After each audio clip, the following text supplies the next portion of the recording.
Let's roll.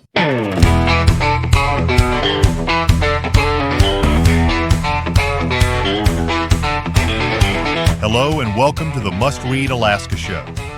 Here you get relevant and timely content you won't find anywhere else. You can learn more by going to mustreadalaska.com, and this show can be found on YouTube, Facebook, X, and your favorite podcast site. Let's talk truth about politics, the economy, and all things Alaska. Now, the host of the show, former state legislator, combat veteran, small business owner, and all-around great guy, Ben Carpenter.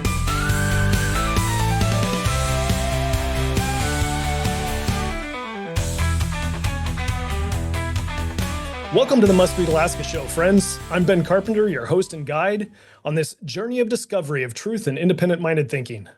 Must Read Alaska exists because sometimes discovering the truth is hard. It calls upon us to be relentless in defense of common sense, our faith in God, and the exceptional values enshrined in our Constitution. Freedom is not free. It is not for the timid. It was not secured by the weak of heart or mind. Maintaining freedom requires every one of us to be alert to daily encroachments on our liberties and on the grand deceptions of those seeking power and control over others.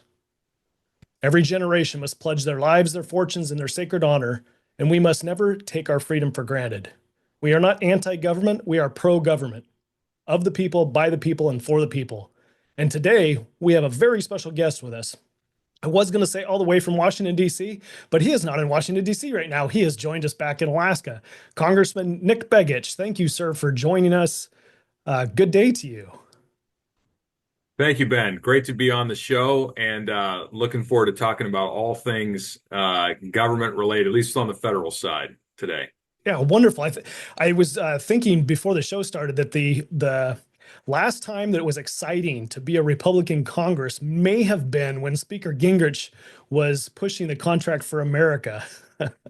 We're at about the 100-day mark since you took office and the new Congress begun. What are Republicans in Congress working on as a team right now?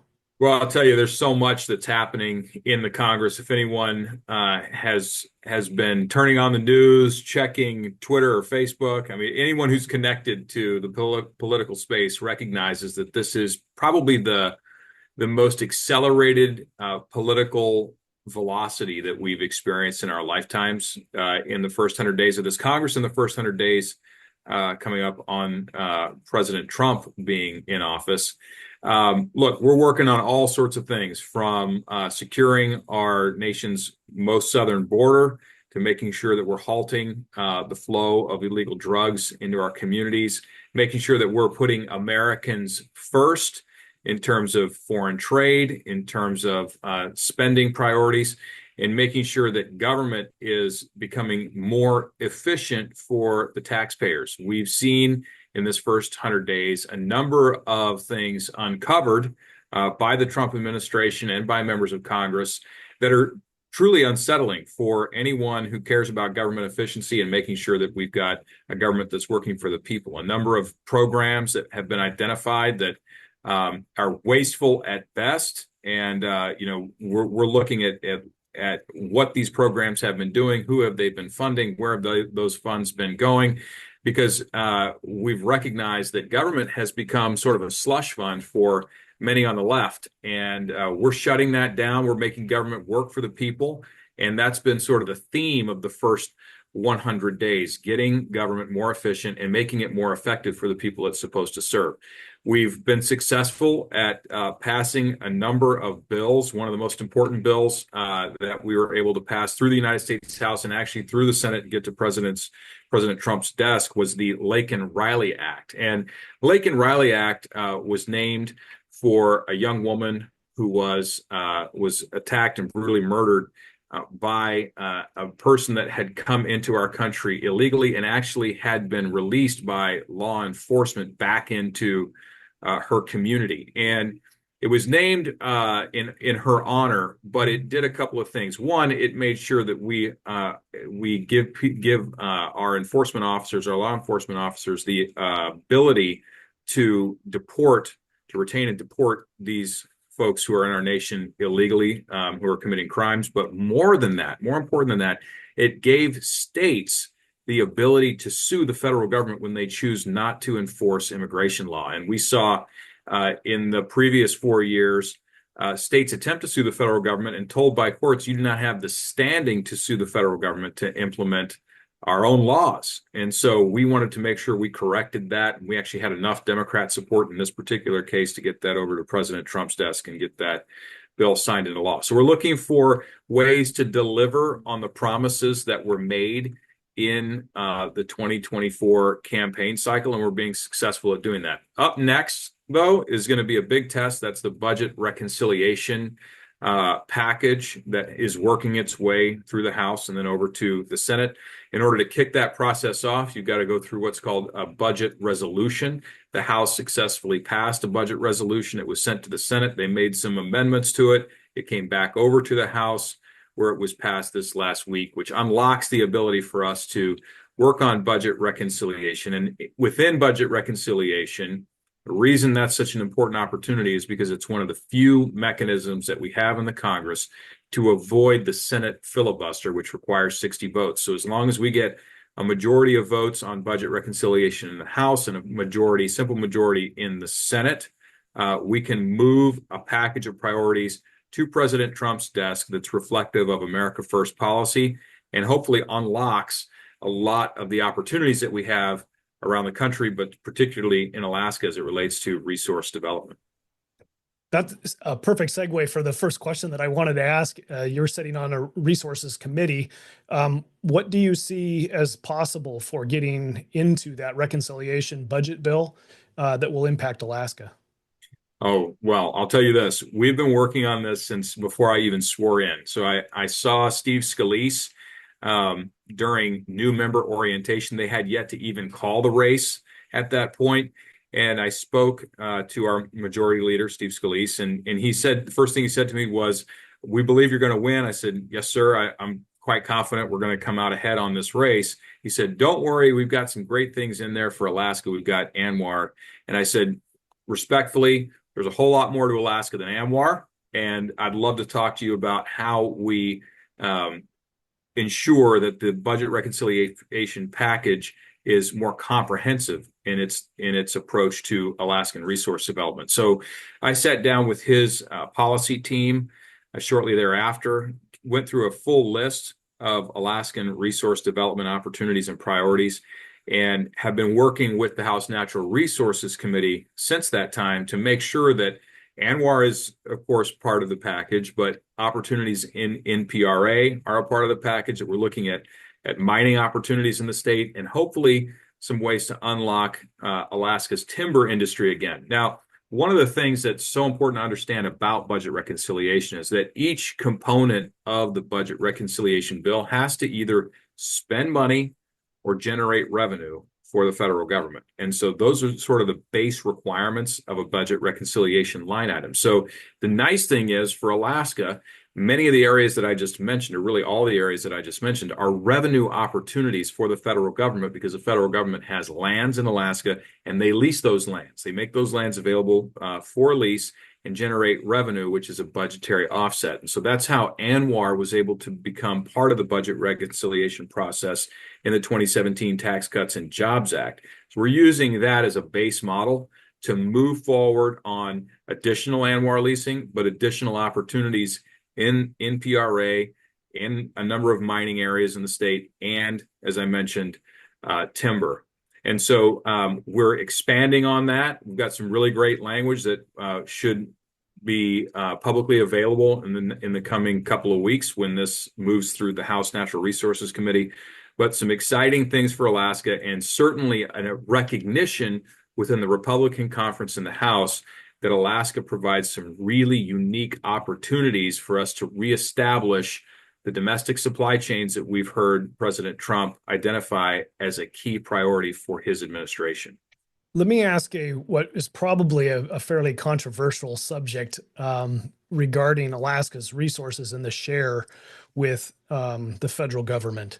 And I'm, of course, referring to the 90-10 split or the 50-50 split that has kind of a budget flavor to it because it's talking about money.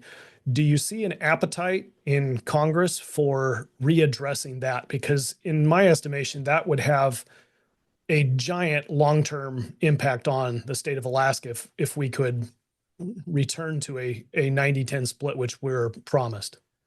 I totally agree with you. I think that, for leases that have already been awarded, pulling that back to a 90-10 split in budget reconciliation is a real challenge because we're looking for net savings across the board. And, you're going to the table saying, hey, you have, as CBO, identified, hey, this is a certain amount of revenue we're going to receive in the future. And so pulling that back gets difficult. But on new leases, maybe not as difficult. And I will tell you, we have some things pending that we're working with the committee on. We'll see what we can do in terms of how we might be able to creatively reinstate at 90%.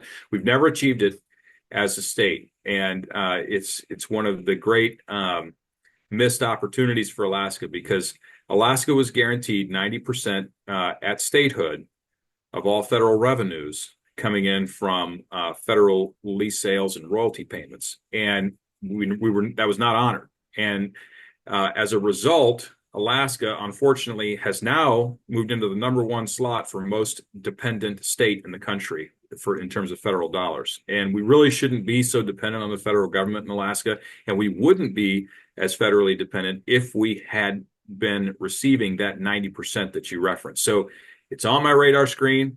We're working on some ways to address that. We'll see if we can get it through budget reconciliation. But whether it's a traditional 50-50 split or a return to the full 90-10 split that was promised to us, it's going to generate a lot of revenue for the federal government and a lot of revenue for Alaska if we can get these priorities that we've already got in that introductory language through the House and over to the Senate and signed into law. The big hurdle on all this is the Senate parliamentarian, because under budget reconciliation, it's the Senate parliamentarian that decides what is considered germane to this. It's a little wonky, but it's called the Byrd Rule. The set of rules that you have to pass in order for something to be considered part of budget reconciliation. But we're doing everything we can do in a language that's being introduced on the House side to create durability and predictability for Alaska's resource future, but also make sure that we can achieve the appropriate hurdles on the Senate side with respect to their parliamentary procedures. What I suspect is an even more difficult question to address or get things done here is in regards to reducing our national debt, or at least reducing the amount of debt that we're accruing every year. And if my numbers are correct, we're balancing our budget. More than a quarter, 25% of our budget is financed every year at the national level. About $2 trillion every year is added to our national debt. What's the appetite of Congress to rein that in right now? Well, I think the appetite is high. I think the question is, of course, how do you go about doing that, right? You can do it through raising revenue, which is generally going to be an increase in taxes. I can tell you within the Republican conference, there's no appetite for increasing taxes.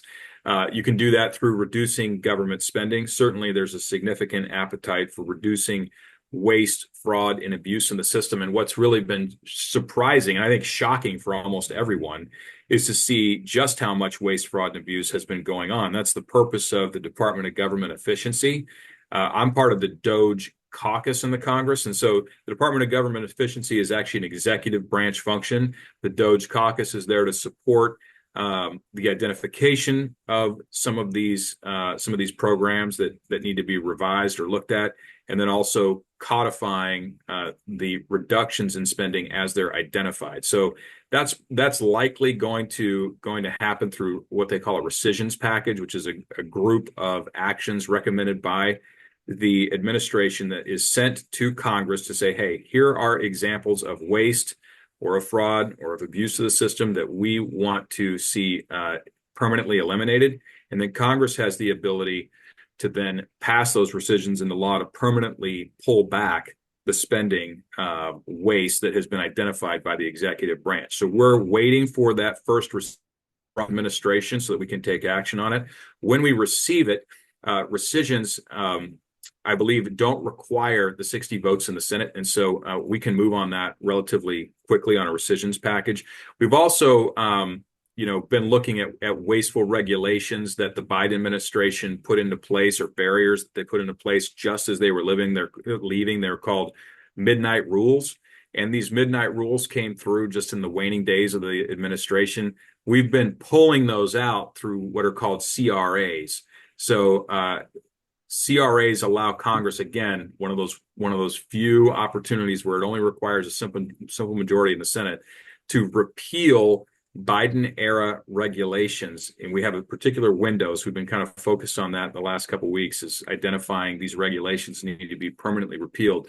The beauty of a CRA is not just that you repeal the prior administration's rules, but once that happens, it requires congressional approval for that rule to be reinstated at any point in the future. And so it permanently removes the ability for a future presidential administration to reinstate that set of rules or policies on their own without congressional approval, which is really important. You call anything a midnight rule, and that just sends all sorts of red flags in my mind. That's absolutely. But getting back to the heart of your question, because I do want to make sure I spend some more time on that. You talk about the level of interest, just the interest that's going out the door. And when you talk about the amount of interest that's getting paid on our nation's $36 trillion debt every year, we've exceeded $1 trillion in interest payments, and that number is continuing to rise. When you consider also that we have about a $2 trillion deficit, that means that half the deficit spending is interest payments. And interest on the national debt is rising because interest rates are high. So I think in the medium to long term, we're looking at ways to reduce the high interest environment that we're in right now in order to refinance that debt, hopefully at a longer period and a lower rate, so that we can contain the growth of interest rate expense. Because you can do a lot of work in government going through line by line, looking for through the couch cushions and saying, okay, how do we really trim this down? And that's important work, and it hasn't been done in a very long time. So we're finding big opportunities right now in government. But eventually, you've got to address the major problem, which is that interest expense. And the best way to address that interest expense is to get the rates lower and refinance debt over a longer term. Janet Yellen was absolutely derelict in her duties. She was the former Treasury Secretary under Biden, and she refinanced most of America's debt at a time when rates were historically low, near 0%. She refinanced that debt as short-term debt as opposed to long-term debt. So 10 and 30-year treasuries, instead of using those vehicles to lock in low rates, she financed a huge portion of our debt in very short-term bills. And as a result, we have a $9 trillion refinancing activity that's coming in the next 12 months. And when you're in a high rate environment, that gets very expensive. And so you lose the opportunity to have long dated debt obligations at low rates. So we really missed an opportunity with Janet Yellen. She did a very poor job as Treasury Secretary. And I'm hopeful that with Scott Bessent in charge, that we'll be able to encourage the Fed to lower the rates, provide some confidence to the bond markets that we'll be able to pay our debt and meet our obligations, and then find a longer term Treasury curve refinancing opportunity that will lower that net interest expense over time for U.S. taxpayers. Well, that's encouraging to hear that that we're taking a look at refinancing under better conditions. But I think that most Alaskans and Americans would say that if the first step to dealing with your debt is to stop going into debt. That's right. So the challenge. Absolutely, I agree with that 100%, and that's what we're trying to do. And I think the challenge is that so much debt has already been accumulated that that ongoing interest expense financed at such a high rate makes digging out of the hole even more challenging. So we heard from President Trump during his joint address to Congress, mentioned that he would love to see a balanced budget, and I would love to see us balance budget. I think that is possible over his term. I think it's going to take a lot of courage from a lot of folks across Congress, having hard discussions, going through line by line, and taking a look at exactly the way in which we finance government. We're seeing the tariff policy rolled out. We understand Trump's art of the deal approach can be big bang, and then things kind of move back into a stasis mode that actually can generate quite a bit of revenue for federal government to offset tax pressures and to offset a growing national debt. And so we saw, in fact, that initial 10% tariff that President Trump put onto China in his first term even remained throughout Joe Biden's term. And so that tariff policy turned out to raise a lot of revenue for the federal government to help kind of level the playing field for U.S. producers. And so, looking at a smart tariff policy that will help level the playing field for American workers and American businesses, and at the same time help to plug some of that fiscal gap that we have, I think that may be a part of the solution long term as well. Yeah, I sure appreciate the tack that's being taken there by the Trump administration. When you're looking at, we already identified cutting spending or raising taxes in order to pay for debt, but really there is a third option, which is to grow your economy.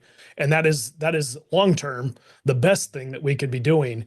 I'm hopeful that these tariffs, while painful in the short term, will get America back in the habit of winning economically. And therefore you have more taxes. You don't have to raise the rates. You just have to do more. You have to produce more, and then your government has more revenue. I'm hopeful that's what that means.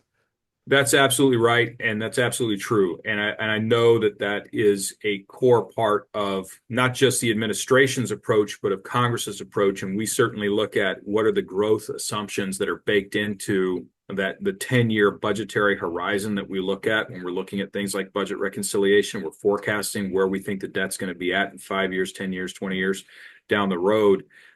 Growth is a core component of that. Where do we think the American economy is going to be at that point? And one of the things that we got to remember is that the American economy is built and has been built for as long as we've been around on innovation. We protect our innovation through intellectual property protections like patents and trademarks. But when those patents and that intellectual property is not honored internationally, it erodes our ability to export innovation around the world and be rewarded for it. And so you see in the United States a diminished impulse for continued commercial innovation, because a lot of times that innovation costs a lot of money, takes a lot of time, there's a lot of energy that goes into it, and then it's immediately ripped off by folks in China, and there's no recourse in their court system for us to then go and exert pressure on them to say, hey, stop producing these products. You owe royalty payments back to the creators of these innovations. We need them to honor our intellectual property rights in China. And I hope and I believe that is part of the strategy that the Trump administration is rolling out with these tariffs, is to say, hey, we're all for fair trade, we're all for free trade, but fair trade requires that you honor international standards when it comes to protecting intellectual property. And that is a core part of this entire tariff exercise, is to make sure that the Chinese understand we're not going to tolerate them ripping off American businesses and American workers by stealing our innovations, using currency manipulation to keep the price of their final products low on the global market, and then sell them into our own markets with virtually no tariffs. At the same time, we can't enter their markets. I mean, everything you've seen the Chinese do over the last several decades has been anti-competitive. So it's no surprise that the Chinese are very concerned about Donald Trump exerting such pressure on their producers. But it's the right thing to do, and in the end, I think it will prove to have been a good strategy for achieving a level playing field. Yeah, I think you're right. I think that seeing that we have a businessman in the presidency and a business-minded team supporting him, it's encouraging for small business, especially in throughout here. Now, one of the things that challenges small business, it challenges families, it challenges state budgets, is healthcare. And specifically for state budgets, it's Medicaid expenses that we have, especially for the state of Alaska. Um, what do you see happening in Congress to help reduce the cost of Medicaid for states? Medicaid is a complicated issue, but I'll walk through it at a high level. So Medicaid, of course, we want to protect the Medicaid program as a social safety net for people who truly need it, right? For the disabled, for the elderly that can't pay for the 20% that Medicare doesn't pay for single moms who aren't making enough money to take care of healthcare needs for their children. I mean, there are populations out there that need Medicaid, and the program needs to be preserved for the people that it was intended to serve. And so what's happened over time, however, is that the Medicaid program has grown and it's been abused, much like other areas of government. And let me just give you a couple of examples. So in the Biden era, Medicaid was allowed to grow dramatically because they suspended eligibility checks. And so folks could apply for Medicaid and effectively self-attest and say, yes, I'm eligible for Medicaid. And they're in fact not eligible. And so as a result, the Congressional Budget Office has recently scored the policy, meaning that they've assigned a budgetary savings number for just simply checking to see if people are eligible for Medicaid benefits. And the savings over 10 years is well over $100 billion, may even be over $200 billion, depending on how you check that eligibility. And so, there was an instruction for savings given from the Budget Committee to the Energy and Commerce Committee in the House of $880 billion. A portion of that is going to ultimately be some Medicaid revisions. But you hear in the press people talking about, hey, we're going to cut Medicaid. Well, checking eligibility is not a cut to Medicaid. It's making sure that people on the program are eligible for the program. Other things that are being discussed, and I'll tell you, I support this, basic work requirements for able-bodied recipients of Medicaid. People who can work should be working. And if they're in a community, maybe in an outlying village, for example, in Alaska, that doesn't have employment opportunities, okay, understood, but volunteer. And we're not talking about a high hurdle. We're talking about 80 hours a month. 80 hours a month, right? Contribute to the system that you're drawing from. And it's not a lot of folks, and it doesn't actually mean that someone who then participates in the workforce is going to be kicked off of Medicaid. They may still be eligible for Medicaid. But of course, a lot of private employers, and certainly the government, provides their own healthcare plans that are not Medicaid. So that when you're working, you're contributing to those plans like virtually everyone else who's working. And so there's an intent to make sure that there's some level of accountability for able-bodied people that are generally part of that expanded Medicaid population, making sure that they're contributing. We've also learned this last week that there's over 1 million people in the United States who are not citizens that are drawing Medicaid benefits. 1.3 million, in fact. We learned recently that under the Biden administration, many millions of Social Security numbers were issued to illegal immigrants right out of the gate. And I think the number is over 5 million Social Security numbers who are now receiving Medicaid benefits. And the challenge, of course, is that, again, these programs are intended for a particular part of the American population as a safety net program. They're not intended to be expanded to illegal immigrants who have been coming across our border the last 4 years.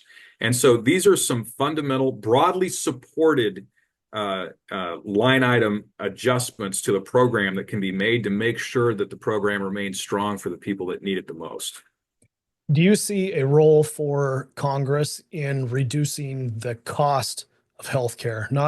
And I'm specifically separating that from the conversation about the program that is Medicaid and Medicaid reform to help reduce the cost to state governments and just the overall cost. But what about I mean, healthcare is extremely expensive. So are we talking tort reform? Are we talking insurance reform? What is it that's going to help with reducing Yeah, the cost of I healthcare? think anytime you're looking at reducing the cost, you got to just go back to basic economics. So it's a supply and demand equation, and the demand in the United States for healthcare is higher than it should be because the lifestyle that we have lived in the United States is not as healthy as it should be, and so we end up taking conditions that could have been treated earlier in life with earlier interventions or a better, more healthy lifestyle or food supply.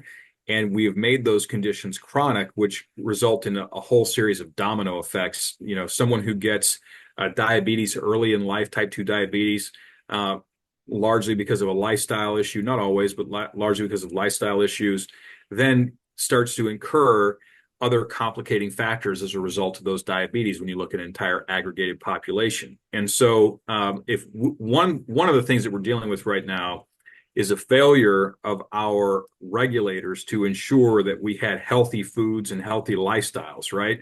And you look at Europe, and you hear a lot of this from RFK Jr., so a lot of this are things that have already been said. But you look at Europe, and the number of allowable ingredients in their food supply is in the hundreds. When you look at the allowable number of ingredients in the United States, it's something like 10,000 plus. And when you just look at the data, the amount of money that is spent in the United States on a per capita basis versus our longevity, which is really the ultimate healthcare outcome metric, how long do you live? When you look at those basic inputs and you chart them out versus every other industrialized nation, you see that we are paying the most and receiving the least benefit from our healthcare system. But part of that is because we've increased the demand. Getting back to my original point, we've increased the demand because we haven't had a government that was ensuring that the inputs into our food system are healthy. The recommendations from the government are healthy. So that needs to be fixed, but it's not going to be fixed overnight. You know, those are things that accrue over decades. And so we're dealing with a relatively unhealthy population in comparison to other industrialized nations. So that's one challenge.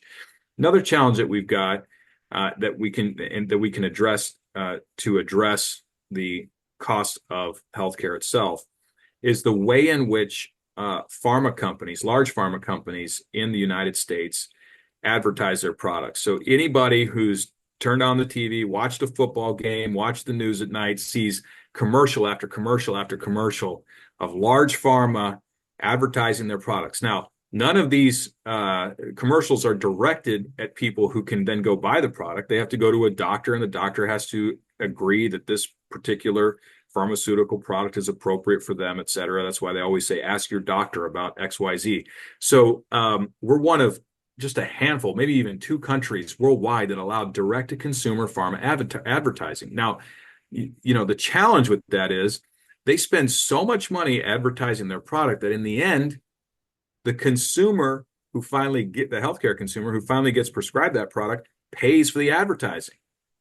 The healthcare consumer is paying for the ad. Yeah, that's a self-licking ice cream cone right there. It really is. It really is. And they understand that it juices demand for their pharmaceutical product. And so, you know, it becomes, as you rightly point out, a self-licking ice cream cone, a self-reinforcing loop of activity that is not good for the consumer, but is great for a pharma marketing company. Now, what's really interesting too is that a lot of these pharma products have not been developed by the company that ultimately sells them to the public. If you look at the way that the pharma ecosystem works, you have R&D companies that specialize in early stage development. Most of the time, those, if successful at, say, a phase 2 or a phase 3 trial, they're ultimately sold off, or they partner with an existing large pharma that has a distribution network and understands marketing techniques, and then can push that product, if successful through the FDA approval process, out to market. And so we've really, in the United States, one of the things that we know how to do better than any other country is sell. And so we have perfected the art of selling pharmaceuticals to the nation. But in many cases, those drugs are not necessary to treat an issue. they may not be the standard of care for treating a particular issue. There may be a generic equivalent that's even better than the new latest and greatest. And of course, it's going to cost a whole lot more. One of the challenges that we see in pharma, again, is that in the United States, which is responsible for about 90% of the world's new drug treatments, patented drug treatments, we pay sometimes more than 10 times what that same drug is offered in another country for. So, for example, you may have some new drug, some new blockbuster drug that comes out in the United States, and it's, say, $10,000 a year, but in another country like Canada, they might pay $1,000 a year for the exact same drug from the exact same company. Is that a government regulated price, or is that a market driven price? It's a government regulated price in those nations. And so we who have a relatively unregulated market, and I'm a free market guy, but when I take a look and I say, hey, here's a company that's producing a drug that's exactly the same in the United States as it is in another country, and they're selling it for a tenth of the price in that other country, I say, hey, now wait a minute. The U.S. consumer is paying for healthcare for the entire world, because they put up a barrier, and to the company that produces it, they say, well, I'd rather produce it, because once you complete all the R&D costs and all the marketing costs, all those things, the incremental cost of creating that next dose is extremely small in most cases. Well, that's where a tariff comes in, right? Yes. And so, we need to look at global pricing structures for these things, such that, the American healthcare consumer is not footing the bill for global healthcare. And they have for a very long time. And the rest of the world's taken advantage of that ability to basically put pharma R&D for the rest of the world on the backs of the U.S. healthcare consumer, and it's not sustainable. And so there are things that can be done, and things that we're looking at doing in the Congress, and I know in the executive branch as well, to address the fundamental cost of care. Some of those things are long-term, some of those things are short-term. Social media has been on fire with Secretary Kennedy's pushes that he's, taking to make America healthy again. And it seems to me that if he's successful, which I certainly hope that he is, our healthcare industry, one, should get less expensive, and two, it might not be as wise an investment in the short term. And I think most healthcare professionals, certainly the providers themselves, we're talking about techs and nurses and doctors, specialists, they want what's best for their patients. And and I think all of them, if you walked into any primary care physician office, they'll tell anyone, I don't care if they're 5 years old or 50 years old or 100 years old, here are some things you need to do to lead a healthier lifestyle. So, every practitioner out there wants their patients to be healthy. We need to make sure that government wants us to be healthy too. And if we properly invest in healthy lifestyle, healthy foods, we're going to have better long-term outcomes in this country. And that's what we should expect government to help us do, because the truth of the matter is the average person out there does not have the ability to go pick through every single ingredient, every single detail to make, a 100% fully informed choice about every single thing they do when it comes to food. A lot of this we're counting on government to come in and say, hey, this is healthy, this is not healthy. These are things that we have to exclude from the food supply, for goodness sakes. And government has really, there's been some regulatory capture by large pharma and large food companies over many years, where, and this is another sort of in the weeds thing, but it really matters for people, where they've been able to self-attest and say, these particular ingredients, don't worry, we've tested it, it's fine. And there's no check on the government side to say, okay, well, show me where that's fine. Prove to me that this is healthy. And we have basically outsourced that to large food producers, and they've said, well, we've got these various ingredients, we'd like to introduce them in the food supply. No one checks. There are no studies. There's no information to say that this is good or bad. And so I think for me, and again, as a conservative free market guy, I think that's a problem. Because again, you're counting on the public to be able to parse that out. And there's no way that people are going to be able to do that on their own. Is there, and I know that part of the push with Secretary Kennedy is focused on eating healthier. Um, when there's a nexus there, when there's a connection between a social safety net and the money that's being spent to help people eat, can that money be earmarked either by regulation or permanently by statute to not be spent on unhealthy food? Like if I've got welfare money, do I go buy a Coke with it? Like, is I that agree. allowed? You wouldn't believe the lobby on the Hill on this. Oh, It's I completely understand it.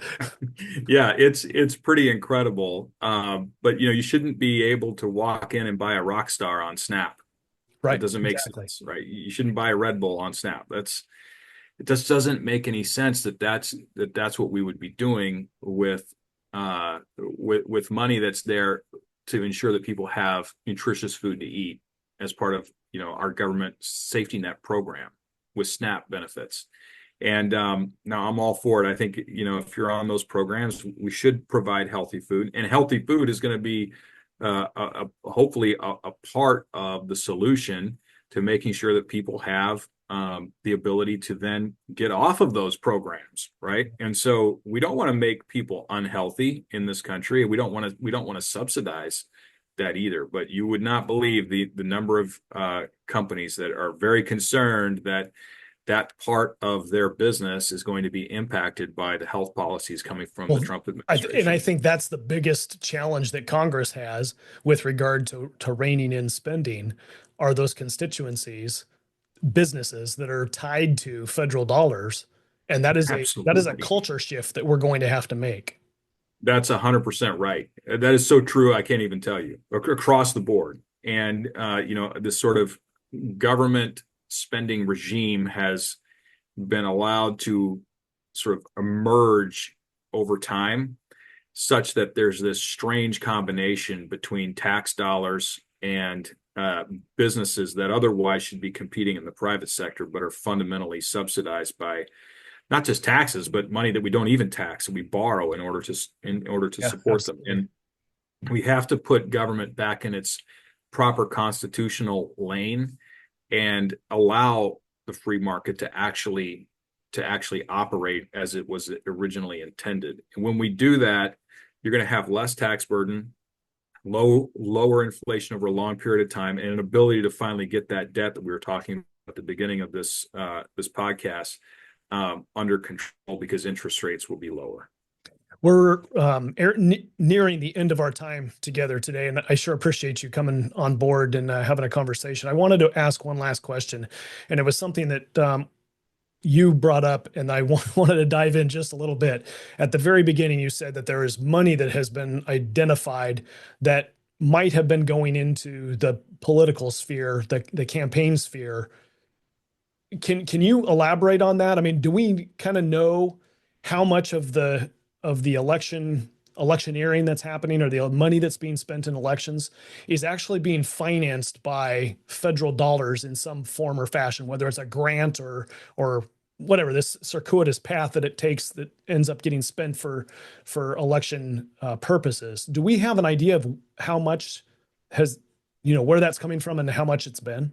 You know, we don't yet, okay, but I know that the folks in oversight and certainly in the administration are trying to trace that out. And part of the challenge, of course, is that money goes out into a particular program, and if it makes its way back into our elections, then there's a couple of different ways it could be happening, right? So one, we know for a fact, is that the money goes out to an NGO, and then that NGO's leadership team then turns around and donates to particular causes or politicians, campaigns, et cetera. So that's not unusual. I mean, it's pretty easy to track and identify whether that's going on. The question that is a little harder to determine, but is being reviewed right now, is has money gone out in particular grant programs and then turned around and funneled back into the system through straw donors? And we've seen some folks who've gone out to really heavy donors, right? And it's all public, so you can see in Act Blue or even WinRed how many people are donating like hyper frequently, where you'll have someone donate say 100, 200, 300 times a day to various candidates around the country. And they're doing this in $5, $10, $15 increments. And you say, okay, I could see someone doing that a couple of times a day because they're, really engaged in the space. But hundreds of times a day at $5 or $10 increments doesn't make sense. And so you actually have seen people go out to those folks' houses and knock on their doors in person and say, hey, just wanted to check, did you send $500,000, $15 at a time to these people over the last year? And these people respond and say, I have no idea what you're talking about. Now, where did that money come from? It didn't come from them. They're saying that wasn't me. And yet you're seeing the small dollar operation, particularly in Act Blue, but it's ever present, but particularly in Act Blue, drive so much of the campaign fundraising. And it looks grassroots, but when you find out a couple layers down, wait a minute, these people have no idea it's happening. Someone is sending money, some entity or some person is sending money in their name to campaigns. And so that's the piece that we really are trying to trace out. You can trace it out to some degree by backtracking the flows through the payment processing companies.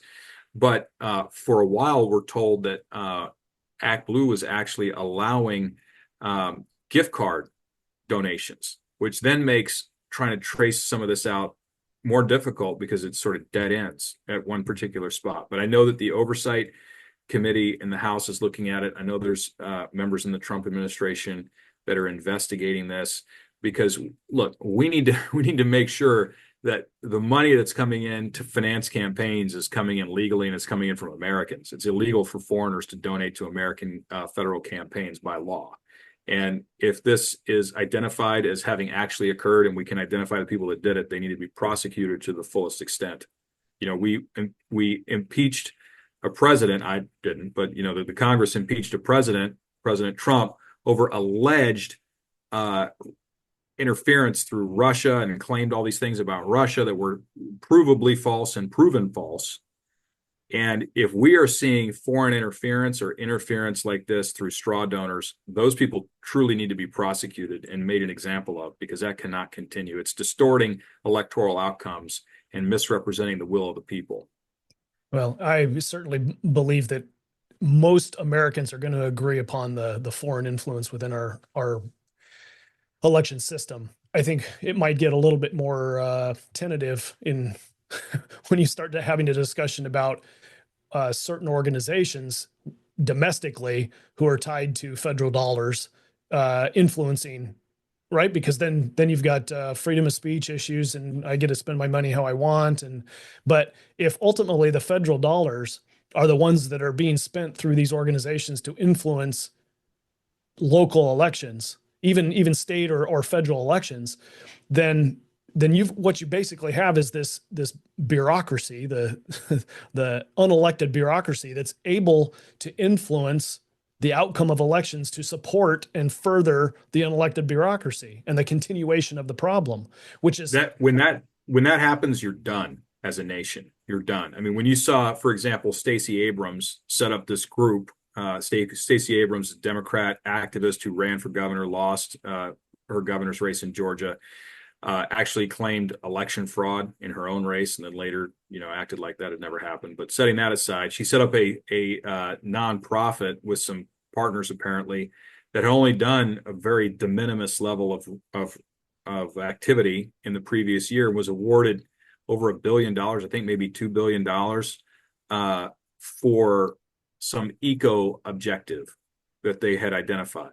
And so, the program was funded again in the midnight hours of the Biden administration, and the Trump administration has been working to claw those funds and other funds that were distributed through the same methodology back.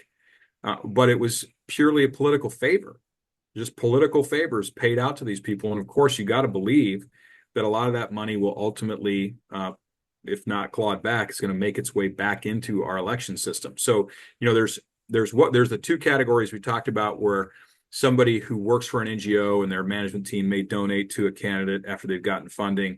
You've got the situation of straw donors, but then you also have a third category where you've got NGOs that can send money to a C4 organization that can then spend up to 50% of its funds on political campaigns.